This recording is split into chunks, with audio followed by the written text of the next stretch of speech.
વિદ્યાર્થી મિત્રો, આજે આપણે ઇતિહાસ વિભાગમાં ચોથું પ્રકરણ ભારતનો સાહિત્યિક વારસો શરૂ કરીએ છીએ. આમ આ પ્રકરણનું વેઇટેજ 4 માર્કનું છે, પણ આ વખતે એવું બનશે કે આ વર્ષ પૂરતા કેટલાક પ્રકરણો અભ્યાસક્રમમાંથી જે રદ કરવામાં આવ્યા છે એના કારણે એનું વેઇટેજ બાકી બધા વચ્ચે વહેંચાશે. એટલે બોર્ડ દ્વારા પેપર સ્ટાઇલ ને બધું જ્યારે આવશે ત્યારે આપણે એના વિશે પાછી વધુ વિગતો આપશું. અત્યારે આપણે ચોથું પ્રકરણ શરૂ કરીએ છીએ, ભારતનો સાહિત્યિક વારસો. એમાં પ્રાચીન સમયની અંદર અને મધ્યકાલીન યુગની અંદર ભારતની અંદર જે વિવિધ સાહિત્યની રચના થઈ એ વિશે આપણે વિગતે વાત કરવાની છે. ઉપરાંત પ્રાચીન ભારતની 4 મહાન વિદ્યાપીઠો એનો પરિચય પણ આપણે આ પ્રકરણની અંદર કરશું. તો સૌપ્રથમ આપણે પૂર્વ ભૂમિકા જોઈએ તો મનુષ્ય પોતાના વિચાર, ભાવ, લાગણી, ઉર્મિ આ બધાને અન્ય માણસ કે પ્રાણી સુધી પહોંચાડવા માટે હાવભાવ, સંકેતો, ચિત્રો, કેટલાક ધ્વનિઓ એનો આશરો લીધો અને એમાંથી બોલી અને લિપિનો ઉદ્ભવ થયો. આ લિપિએ ભાષાના ઘડતરમાં બહુ મહત્વનો ભાગ આપ્યો અને સમયાંતરે પોતાના વિચારોને અભિવ્યક્ત કરવા માટે ભાષાનો ઉપયોગ થયો અને એમાંથી ઘણું બધું સર્જનાત્મક સાહિત્યનું સર્જન પણ થયું. તો આમ પ્રારંભિક સમયમાં માનવી દ્વારા પોતાના વિચાર, ભાવ, લાગણી એને અન્ય વ્યક્તિ સુધી અથવા અન્ય પ્રાણીઓ સુધી પહોંચાડવા માટે શરૂઆતમાં કાંઈ ભાષા ને એવું હતું નહીં, એટલે હાવભાવનો ઉપયોગ કરતો, સંકેતો હતા, ચિત્રનો ઉપયોગ કરતો થયો, વિશિષ્ટ પ્રકારના ધ્વનિઓ, અને એ ધ્વનિમાંથી બોલી ઉત્પન્ન થઈ. ચિત્રોનો, સંકેતોનો આશરો લીધો તો એમાંથી લિપિ ઉત્પન્ન થઈ અને એમાંથી ભાષાનું સર્જન થયું. અને ભાષાના સર્જન થવાને કારણે ઘણું બધું સર્જનાત્મક સાહિત્યનું પણ સર્જન થયું. પ્રાચીન કાળથી ભારતીય સાહિત્ય એની વિવિધતા અને વિશિષ્ટતા માટે વિશ્વભરમાં ખૂબ જાણીતું છે. ભારતના વિદ્વાનોએ પ્રાચીન સાહિત્યના 2 ભાગ પાડ્યા છે: વૈદિક સાહિત્ય અને પ્રશિષ્ટ સાહિત્ય. વૈદિક એટલે વેદોના સમયનું સાહિત્ય અને પ્રશિષ્ટ એટલે ત્યાર પછી. એ ઉપરાંત કેટલીક લોકબોલીઓ એટલે કે લોકભાષામાં પણ સાહિત્ય પ્રચલિત થયું હતું. તો આ રીતે ભાષાનું સર્જન થયું અને એમાંથી સાહિત્યનું સર્જન થયું. સાહિત્યના મુખ્ય 2 ભાગ જે ભારતીય વિદ્વાનોએ પાડ્યા છે, બરાબર યાદ રાખવાના છે. આ મુખ્ય 2 છે: વૈદિક સાહિત્ય અને પ્રશિષ્ટ સાહિત્ય. પણ ઉપરાંત લોકબોલી એટલે કે લોકભાષામાં રચાયેલું સાહિત્ય પણ પ્રચલિત થયેલું છે. હવે આપણે જોઈએ ભાષા અને સાહિત્ય. આપણા દેશના ઇતિહાસ ઉપર આપણે નજર નાખીએ તો સદીઓથી ભારતની અંદર જુદી જુદી ભાષાનો ઉદ્ભવ થયેલો છે. આ દરેક ભાષાએ બીજી ભાષા ઉપર અસર કરી છે, એનો પ્રભાવ પડ્યો છે. એટલે એક ભાષાની બીજી ભાષા ઉપર અસર થઈ છે અને એના પરિણામે કેટલીક નવી ભાષાઓનું પણ સર્જન થયું અને એની અંદર પણ નવા નવા સાહિત્યનું સર્જન થયું. એનું ઉત્તમ ઉદાહરણ સંસ્કૃત ભાષા છે. આપણે જાણીએ છીએ કે વર્તમાન સમયમાં વ્યવહારમાં સંસ્કૃત ભાષાનો બહુ ઉપયોગ થતો નથી, પણ એમ છતાંય તમે જાણો છો કે આપણા દેશમાં જે કંઈ ધાર્મિક વિધિઓ થાય છે, પૂજાઓ થાય છે, તો આ વિધિ અને પૂજાઓમાં સંસ્કૃત ભાષાનો ઉપયોગ મોટા પ્રમાણમાં થાય છે. સામાન્ય રીતે માણસ માટે અભિવ્યક્તિ કરવાની અને ઝીલવાની આ બંને ઉત્તમ તક ભાષા જ પૂરી પાડે છે. આપણે કોઈને કંઈક કહેવું હોય તો ભાષા દ્વારા જ આપણે કહી શકીએ છીએ. આપણને કંઈક શીખવું હોય, કંઈક સમજવું હોય તો એ પણ ભાષાના માધ્યમથી જ આપણે શીખી શકીએ છીએ, સમજી શકીએ છીએ. એટલે અભિવ્યક્તિ કરવાની અને ઝીલવાની આ બંને તક આપણને ભાષા જ પૂરી પાડે છે. પ્રાચીન ભારતની લિપિ હડપ્પા કાળની હતી. તમે અગાઉ સિંધુ ખીણની સંસ્કૃતિ વિશે ભણ્યા છો. તો એમાં હડપ્પાના સમયકાળની લિપિ હતી એ ચિત્રલિપિ હતી, પણ એ લિપિને આજ સુધી કોઈ ઉકેલી શક્યું નથી. એટલે એ સમયના લોકોની કઈ ભાષા હશે એની કંઈ ખાસ માહિતી પ્રાપ્ત થતી નથી. મહર્ષિ પાણીની એણે સંસ્કૃત ભાષામાં એક મહાન વ્યાકરણ ગ્રંથની રચના કરી. મહર્ષિ પાણીની છે એ સંસ્કૃત ભાષાના વ્યાકરણ શાસ્ત્રી હતા. એમણે જે વ્યાકરણનો સંસ્કૃત ભાષામાં ગ્રંથ લખ્યો એમનું નામ છે અષ્ટાધ્યાયી. ઈસવીસન પૂર્વેની 4th સદીની અંદર એમણે આ ગ્રંથની રચના કરી. સંસ્કૃત ભાષાને બીજા પણ કેટલાક નામથી ઓળખવામાં આવે છે, જેમ કે એને આર્ય ભાષા કહે છે, ઋષિઓની ભાષા કહે છે, વિદ્વાનોની ભાષા તરીકે પણ સંસ્કૃત ભાષાને ઓળખવામાં આવે છે. આજના સમયમાં પણ વિશ્વ કક્ષાએ સર્વ સ્વીકૃત, ખાસ કરીને કમ્પ્યુટરના ક્ષેત્રે સંસ્કૃત ભાષા ખૂબ ઉપયોગી બની રહી છે. સંસ્કૃત ભાષા મુખ્યત્વે ધર્મ, તત્વજ્ઞાન, જ્ઞાન અને વિજ્ઞાનની ભાષા હતી. પ્રાચીન ભારતની અંદર જે કંઈ સાહિત્યનું સર્જન થયું એમાં શરૂઆતનું મોટાભાગનું સાહિત્ય સંસ્કૃતમાં જ હતું. ધર્મ, તત્વજ્ઞાન, જ્ઞાન અને વિજ્ઞાન એને લગતા દરેક ગ્રંથો સંસ્કૃતની અંદર જ લખાયા. હવે આપણે પ્રાચીન ભારતીય સાહિત્ય વિશેની વાત કરીએ તો પ્રાચીન ભારતીય સાહિત્ય ઘણું બધું છે. આપણે એના જુદા જુદા ટુકડાઓ પાડી અને આપણે એને ભણશું એટલે આપણને યાદ રાખવામાં સરળતા રહે.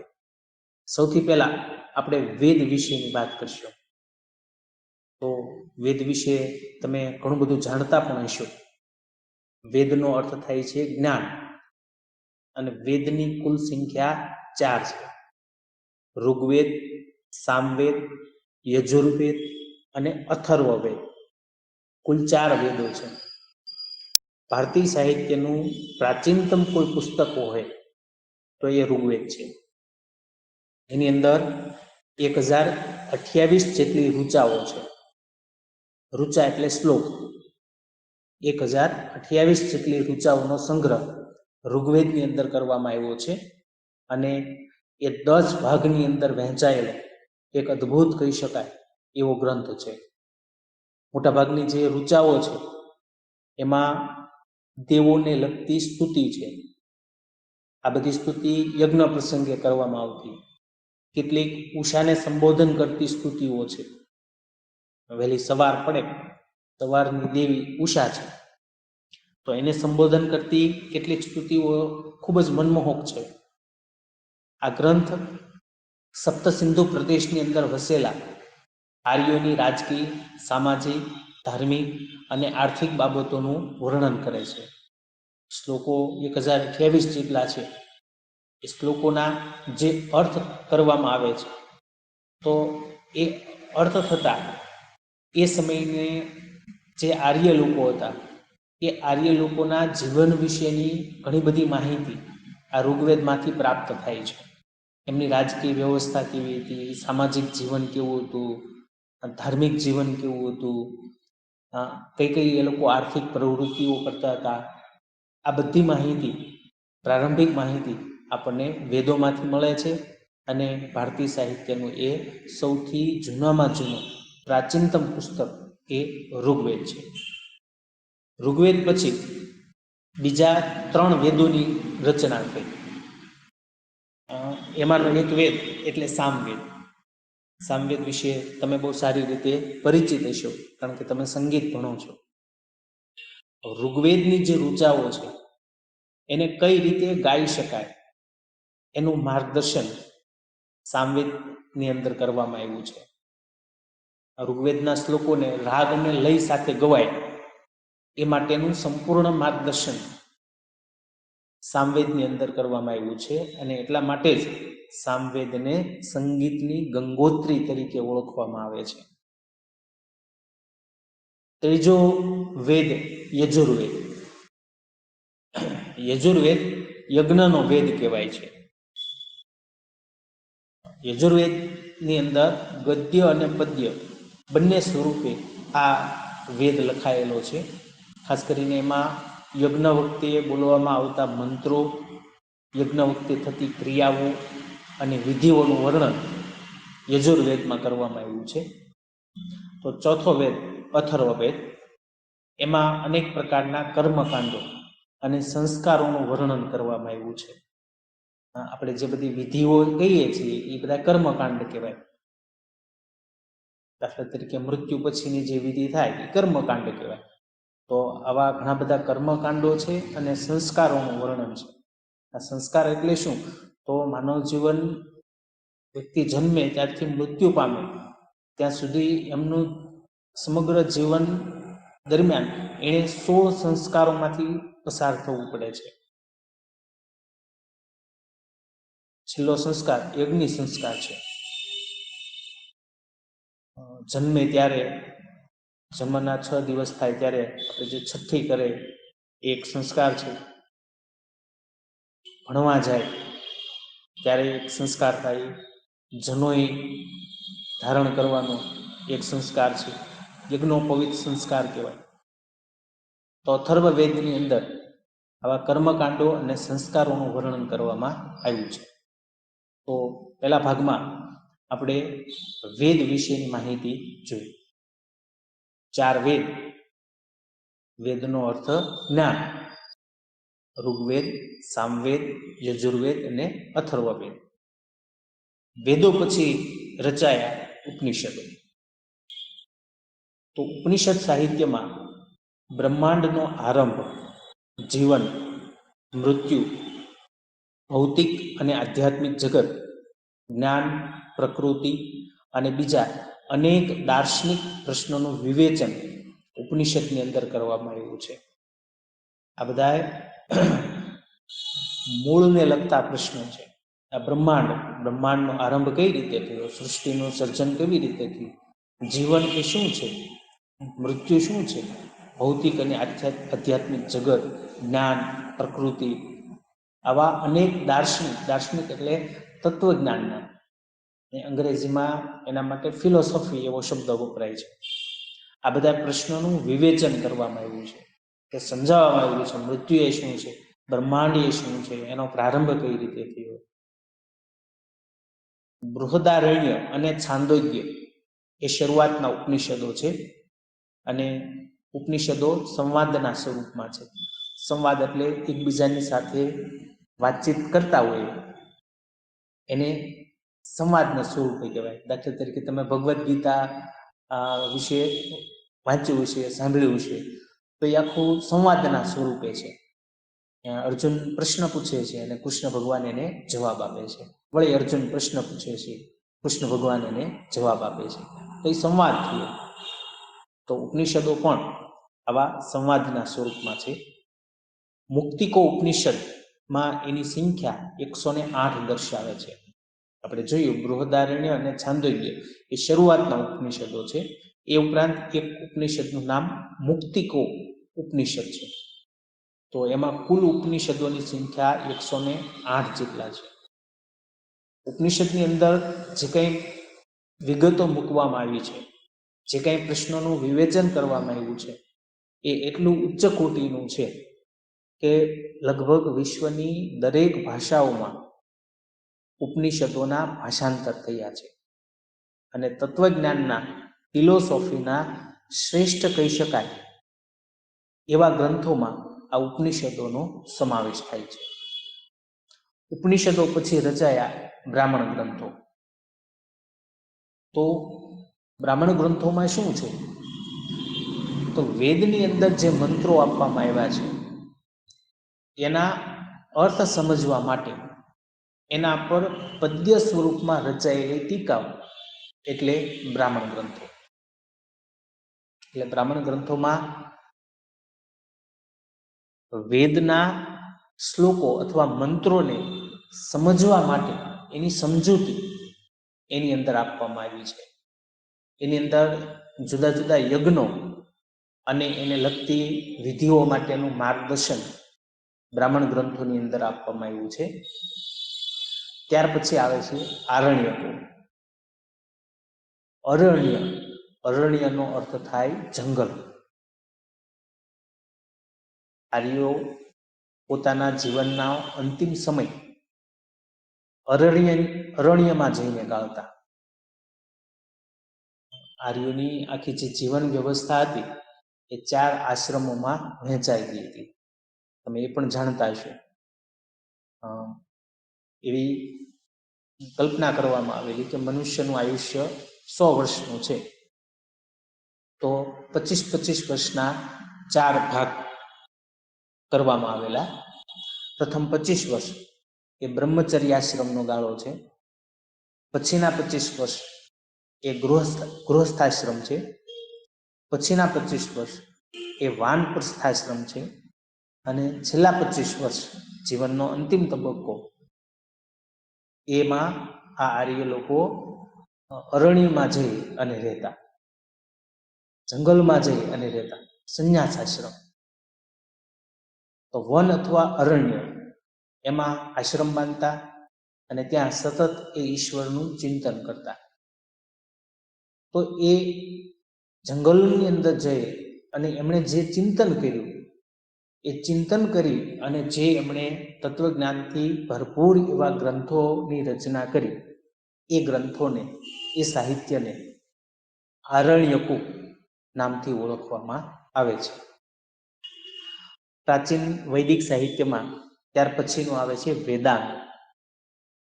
વેદાંત આ સાહિત્યમાં કર્મકાંડ ઉપરાંત જ્યોતિષ, વ્યાકરણ અને ખગોળશાસ્ત્રનો સમાવેશ થાય છે.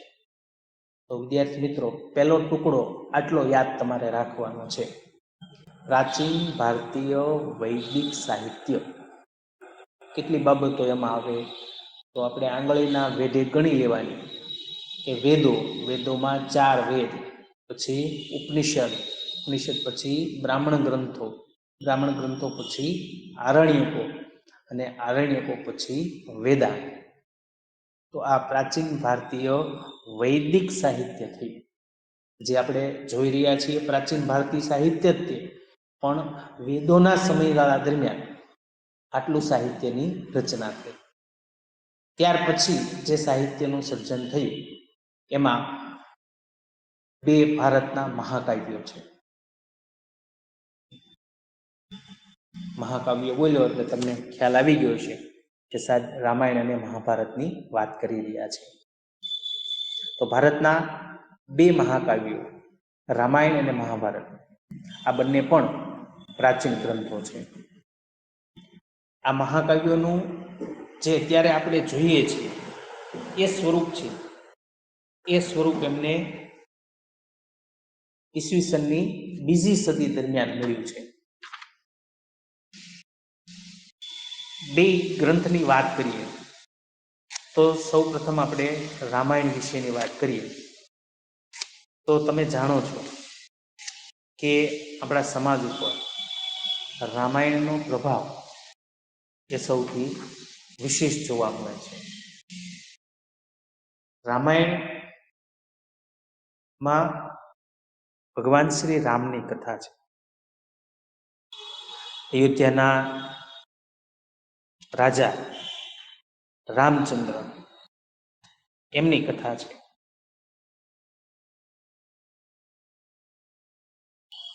ખાસ કરીને ઉત્તરથી દક્ષિણ તરફની એમની વિજય યાત્રા રામાયણની અંદર છે એ જોવા મળે છે.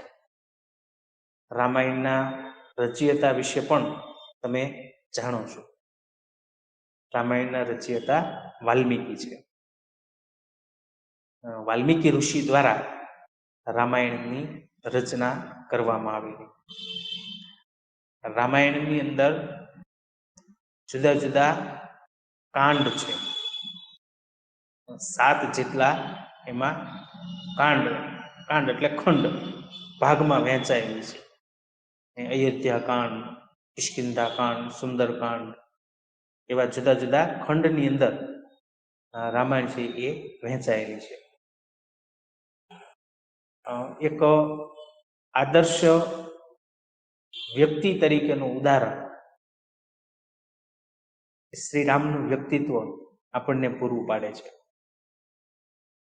અને ભારતના દરેક લોકોના જીવનમાં રામાયણનું મહત્વ ખૂબ જ વધુ છે. એટલે આપણે જોઈએ છીએ કે ગામે ગામ દર વર્ષે રામકથાના આયોજનો થતા હોય છે. કથા આખી આપણે જાણીએ છીએ, પણ એટલું બધું એ આપણા જીવનમાં મહત્વ ધરાવે છે કે આપણે દર વર્ષે એ કથાને સાંભળી અને એમાંથી કંઈક નવું ને નવું શીખતા જઈએ છીએ. એવો જ બીજો ગ્રંથ એ મહાભારત છે. રામાયણની અંદર 24,000 જેટલા શ્લોક છે. બીજો એવો ગ્રંથ મહાભારત જે છે એના રચયિતા મહર્ષિ વેદવ્યાસ છે. મહાભારત એ વિશ્વનો સૌથી મોટામાં મોટો કાવ્ય ગ્રંથ છે. એની અંદર 1,00,000 જેટલા શ્લોક છે. ખાસ કરીને એમાં કૌરવો અને પાંડવો એમની વચ્ચે જે યુદ્ધ થાય છે એ યુદ્ધ એમનો મુખ્ય વિષય છે. પણ પછી પાછળથી ઘણી બધી નાની મોટી વાર્તાઓ એમની સાથે જોડી દેવામાં આવી છે. મહાભારતનો જ એક ભાગ એટલે શ્રીમદ ભગવદ્ ગીતા. એમાં ગહન એટલે કે ઊંડા દાર્શનિક સિદ્ધાંતોનું વિવેચન કરવામાં આવ્યું છે. અને એમાં મોક્ષ પ્રાપ્તિના 3 માર્ગ, જ્ઞાન, કર્મ અને ભક્તિ. જીવનમાં મોક્ષ પામવું હોય તો આ એના 3 માર્ગ છે, જ્ઞાન, કર્મ અને ભક્તિ. એનું વિવેચન કરવામાં આવ્યું છે. રામાયણ અને મહાભારત આ બંને મહાકાવ્યોએ સદીઓ સુધી કરોડો લોકોના વિચારો અને સાહિત્ય સર્જન પર ગંભીર પ્રભાવ પાડ્યો છે. અને ભારતમાં સંસ્કારોનું સિંચન કરવાનું એક ઉમદા કાર્ય પણ આ બંને ગ્રંથોએ કર્યું છે. આપણા દેશમાં જ નહીં, વિશ્વભરમાં આ બંને ગ્રંથો છવાયેલા છે. તમે જાણતા જ હશો કે રામકથા એકલી માત્ર ભારતમાં જ થાય છે એવું નથી. વિશ્વના મોટા ભાગના દેશોની અંદર રામાયણની કથા વાંચવામાં આવે છે. એ લોકો સ્પેશિયલ સંસ્કૃત શીખીને પણ રામાયણ ને સમજવાનો પ્રયત્ન કરે છે. તો આ બંને ગ્રંથો નો ભારતીય જીવન ઉપર અને વિશ્વભરમાં ખૂબ મોટો પ્રભાવ રહ્યો છે. રામાયણ અને મહાભારત પછી સંસ્કૃત ભાષાની અંદર ઘણું બધું સાહિત્ય રચાયું. એમાં ધાર્મિક અને લૌકિક એવી બંને પ્રકારની રચનાઓનો સમાવેશ થાય છે. આ સમયગાળા દરમિયાન પુરાણોની રચના થઈ. પુરાણોની સંખ્યા 18 જેટલી છે. પુરાણો છે એણે આરંભિક વૈદિક ધર્મને સમજાવવામાં ખૂબ અગત્યની ભૂમિકા ભજવી. જે હિન્દુ ધર્મ કહીએ છીએ તો એ સમજાવવામાં પુરાણોની ભૂમિકા ખૂબ મહત્વની છે. આ સમયગાળા દરમિયાન ઘણા બધા શાસ્ત્રો અને સ્મૃતિ ગ્રંથો પણ લખાણ. આ શાસ્ત્રો વિજ્ઞાન અને તત્વજ્ઞાનને લગતા ગ્રંથો છે. દાખલા તરીકે આ સમયગાળા દરમિયાન કૌટિલ્યનું અર્થશાસ્ત્ર લખાયું. કૌટિલ્ય એટલે ચાણક્ય. કૌટિલ્ય કરતાં તમે ચાણક્ય નામથી વધારે પરિચિત હશો. એ ચાણક્યનું બીજું નામ એ કૌટિલ્ય છે. એમણે અર્થશાસ્ત્ર નામનો એક વહીવટી વિજ્ઞાનને લગતો ગ્રંથ લખ્યો. દુનિયામાં જે બેજોડ કહી શકાય વહીવટને લગતા ગ્રંથો, એમાં એનો સમાવેશ થાય. વિશ્વભરની યુનિવર્સિટીઓ આ ગ્રંથને પોતાના વિદ્યાર્થીઓને અભ્યાસક્રમના ભાગરૂપે શીખવે છે આજે પણ. તો તમે એનું મહત્વ સમજી શકો છો. આ ઉપરાંત જુદા જુદા કક્ષાના ગણિત અને વિજ્ઞાનને લગતા શાસ્ત્રો પણ લખાયા. જે સ્મૃતિ ગ્રંથો લખાયા એમાં ધર્મ દ્વારા અનુમોદિત થયેલા કર્તવ્યો, રિવાજો અને નિયમો આપવામાં આવ્યા છે. ધર્મ દ્વારા અનુમોદિત થયેલા એટલે ધર્મએ જેને માન્યતા આપી છે એવા રિવાજો, એવા કર્તવ્યો એટલે કે એવા કાર્યો, કેવા કાર્યો કરવા જોઈએ, કેવા રિવાજો, કેવા નિયમો, આ બધું સ્મૃતિ ગ્રંથોની અંદર આપવામાં આવ્યું છે. તો રામાયણ પછી સંસ્કૃત ભાષાની અંદર આ બધા મહત્વના ગ્રંથોની રચના થઈ. મોટાભાગના સંસ્કૃતમાં છે. ઉપરાંત કેટલાક લૌકિક ભાષા, લૌકિક એટલે જે તે પ્રદેશની સ્થાનિક ભાષાઓમાં પણ સાહિત્યનું સર્જન થયું. હવે આપણે જોઈએ બૌદ્ધ સાહિત્ય વિશે. તો પ્રારંભિક બૌદ્ધ સાહિત્ય પાલી ભાષામાં લખાયેલું છે. બૌદ્ધ સાહિત્યની ભાષા પાલી છે. આ સાહિત્ય 3 ભાગમાં વહેંચાયેલું છે. એટલે એને ત્રિપિટક એવા નામથી ઓળખવામાં આવે છે. ત્રિપિટક, ત્રિ એટલે 3 અને પિટકનો અર્થ થાય પટારો. 3 પિટક છે, પણ એ જ્ઞાનના પટારા છે. 3 પિટકના નામ આપણે જોઈએ તો એમાં પહેલું છે સૂત્ર પિટક, બીજું વિનય પિટક અને ત્રીજું અભિધમ્મ પિટક. તો પ્રારંભિક જે બૌદ્ધ સાહિત્યની રચના થઈ એ પાલી ભાષામાં થઈ અને એમનું સાહિત્ય એટલે ત્રિપિટક, સૂત્ર પિટક, વિનય પિટક અને અભિધમ્મ પિટક. આ ઉપરાંત પણ અન્ય કેટલાક બૌદ્ધ સાહિત્યના ગ્રંથો પણ લખાયા. ત્યાર પછી ગુપ્ત યુગના સમયગાળા દરમિયાન સંસ્કૃત ભાષામાં ઘણા બધા કાવ્યો અને નાટકો લખાણા. એટલે આ ગુપ્ત સમયગાળો જે છે એને કાવ્ય અને નાટકોના વિકાસનો સુવર્ણ યુગ કહેવાય છે. આ સમયગાળા દરમિયાન મહાન લેખકો થઈ ગયા. કાલિદાસ, ભૌભૂતિ, ભારવી, ભર્તુહરી, બાણભટ્ટ, માઘ, આ બધાએ સંસ્કૃત ભાષાના મહાકવિ અને નાટ્યકારો છે એ થઈ ગયા. અને એમણે જે રચનાઓ કરી એ માત્ર ભારતમાં નહીં પણ વિશ્વભરમાં પ્રસિદ્ધ છે. એમાં કાલિદાસનું નામ તો તમે બરાબર સારી રીતે સાંભળ્યું પણ છે. વિશ્વ પ્રસિદ્ધ કવિ છે.